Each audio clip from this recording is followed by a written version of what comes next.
Welcome back to For Honor. Apologies for the long hiatus. I had a few issues. As you know, I'm moving to PC and I had some issues. I'll explain later, but you can see from the pictures it wasn't a good start. But Year 9, Season 3 of For Honor is here, and as we know, Season 3 is usually their biggest update, and boy, did they deliver. We have got cross progression finally. After 5 years of asking, at least 5 years from me, we have finally gotten cross progression. From what I understand is, basically everything is getting transferred over into a single account that you can share across multiple platforms. So that being your Ubisoft account. Everything is going in together, so say if you've got 10 reps on Warden on PC and 5 reps on PlayStation, it will merge together and give you 15 reps on Warden. It won't surpass the current cap of 90, so if you say you have 50 on one account and then 40 on the 45 on the other, it'll only go up to 90, unfortunately. As far as I'm aware, I don't think there's any limitations that I'm aware of what can be crossed over. If it is, it'll be in the patch notes below,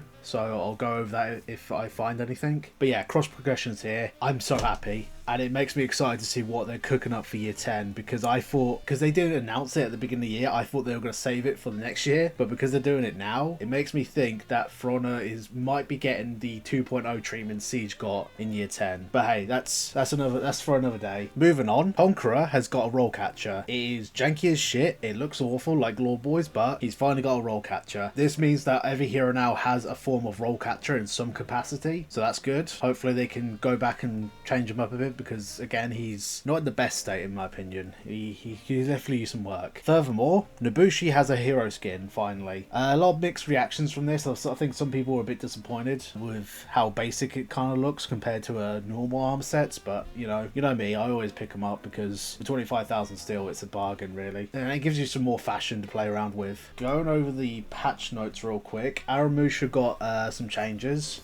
His chain heavy stance damage has been reduced to 26, as well as his finisher heavy damage has been reduced to 29 from 31. Shigoki got a bit of a buff. His headbutt damage has been upped to 12, and his stamina cost for headbutts have been decreased to 15. I still say he needs to be able to throw a heavy after a headbutt. You know, Gladiator also got a bit of a buff. Skewer parry window is now 166 ms from 200. Shinobi got a bit of a buff. His sickle rain attack will now generate 30 revenge instead of 55, so he's kind of stronger there, but I do believe he's being worked on soon. I'll explain later. Moving on to Testing Grounds. Testing Grounds this time round is going to be very chunky. I highly recommend you play it this time to like give them feedback, because there are a lot of changes coming up here. First of all, revenge scaling. Revenge generated is now scaled based on the amount of damage reduction you receive from hit stun rules.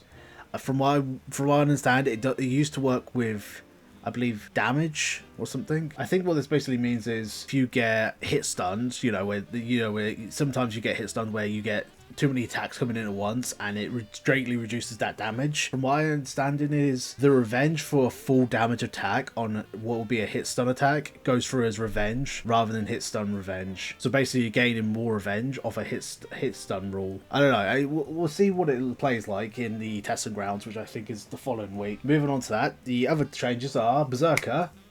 Feat changes. Swift Axe Throw has come back. I think they said it only does something like 10 or 12 damage, and if you get a hit, it cools down faster. Bloom in Range is the passive, I think, from last time. Getting hit increases damage and movement speed for a short period of time. I think it was something like 10 seconds or something. And Wavy Fury, gain infinite stamina and enhanced lights for a short duration. That's an active, and that sounds pretty fucking strong, to be honest. And then you got Valhalla's Blessings. You may remember this one being the one that Berserker basically could not be killed. Now, you may be thinking, isn't that the same thing? Technically, yes, but it only lasts 10 seconds this time, and I believe it doesn't prevent bleeding. So we'll have to see if that's going to work out. It might work out, it might not. We'll see. Shinobi has been changed. Sickle Cloud Burst. You get an attack buff on completing a full Sickle Rain attack.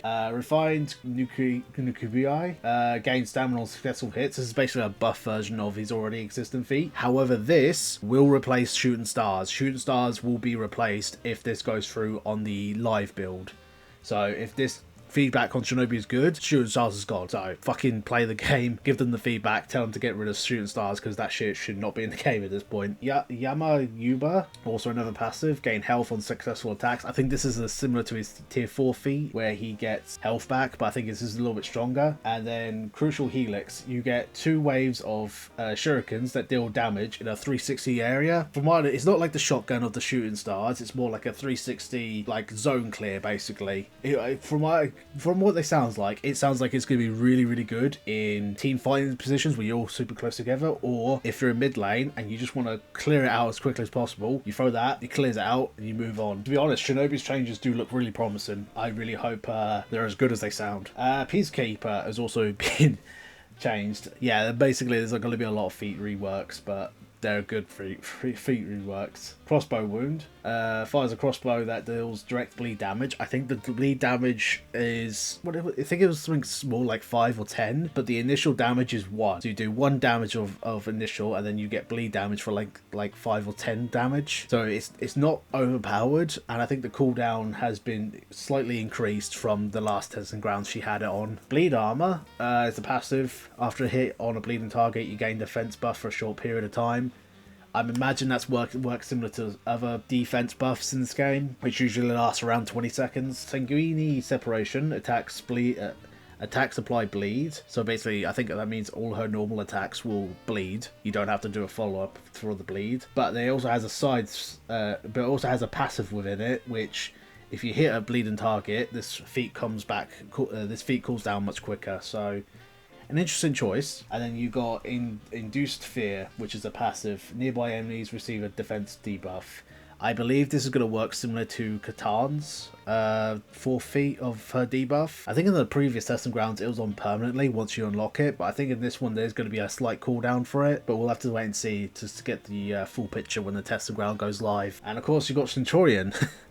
Even more stuff. Amplified Roar, passive. Alliance Roar finisher now unbalances. From what I believe that is, you know when he grabs you and he punches you 3 times, it used to do stamina damage. I believe if you land that 3rd punch on the nose, you will knock someone down, and then you obviously can get the fucking, you know, jump in man attack. That's going to be an interesting choice. I want to see how that's going to work out with Centurion, or maybe 4-stack Centurions. I imagine they'll probably tweak it. JT did say that a lot of these damage values are going to be higher than what they're going to put into the live build if they pass. They're just making sure it works this time around. So Centurion will probably be really strong in testing grounds, but I don't think it will be. Eagle's Windfall, passive. After landing an Eagle's Talon, reduce enemies' attack and increase ally movement speed. So basically it pairs with Amplified Roar, and I think it basically makes Centurion be a bit more aggressive and apply that pressure in 4s. And then you got Vanglorious Pugugo. I butchered that name, sorry. Throw a projectile that binds, kick a bound target, unbalances them. So it's kind of like, you know how Glad has that thing, Bolak thing, where he throws it and you wrap up for a minute and you can land a free heavy. I think this is what it's going to be like, with the exception that this won't do damage like his current one does. So you'll still get stuns, and if he kicks you, you go straight to the floor. Basically, at best, this gives Centurion a quick Eagle's Talon. And then Redefine Phalanx is the 4 feet. Give all nearby allies a moderate shield and cleanses negative stats effects, which is pretty fucking strong, to be honest. So that's bleed, debuffs, anything like that gets wiped clean, and you get a shield on top of it. So pretty fucking strong changes on Centurion. But like I said, everything that you see on the testing grounds, the damage values will not translate into alive builds. They're just seeing if it works, and if it works, they'll redefine it, lower the damage, and then add it to the live build, most likely in season 4, which will be December-ish time. But yeah, that's pretty much the entire list. Like I said, there is a lot here, man. Testing grounds, I recommend you play this time. A lot of good changes, man. A lot of good changes. Cross progression is like such a nice fucking thing to add. I'm so grateful for that. If you made it to the end of this video here, I'll quickly talk about my PC. So, you know, I brought a PC recently. It arrived. DPD services were the ones who brought the parcel to me. He brought it completely fucking broken, like front face and the side panel were completely broken, where it's clearly been dropped, right? So I've had to send that back. It's on my bed right now. I'm going to install it tonight as soon as this video is done. As far as I can tell, there's no damage. If there's fucking damage though, I swear to God, someone at DPD is going to get slapped. But yeah, hopefully in the next video, maybe the one after this one, I'm not 100% sure, I will be on PC. I'll still be playing Xbox games through the Xbox app on PC, but this will probably be my last full video you see of me on my Xbox using a capture card. There'll still be future videos that have some moments captured on capture card, but the rest will be on PC from this point on. But yeah, that's pretty much the update for me. Hope you all enjoy this update, man, because I'm so glad cross progression came. Like, it's that one thing that I desperately wanted them to add. But yeah, that's my thoughts, man. Hope you all enjoyed this video. Cheers for watching. Peace. Bye.